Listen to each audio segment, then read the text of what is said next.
வளைஞ்சிருக்கும் என் வெத்தலை கொடி அட வளைஞ்சிருக்கும்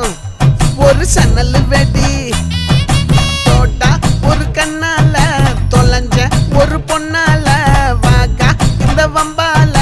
வல விரிச்சிட வந்தாளே பார்த்து வளைச்ச தேக்கு ஓம் பட்ட உடம்பு சோக்கு என்ன குத்தும் குறும்பு மூக்கு கொஞ்சம் ஓய்வை கொடுத்து தாக்கு என்னடி சித்திரமே இங்க நீ பத்திரமே சொல்லுடி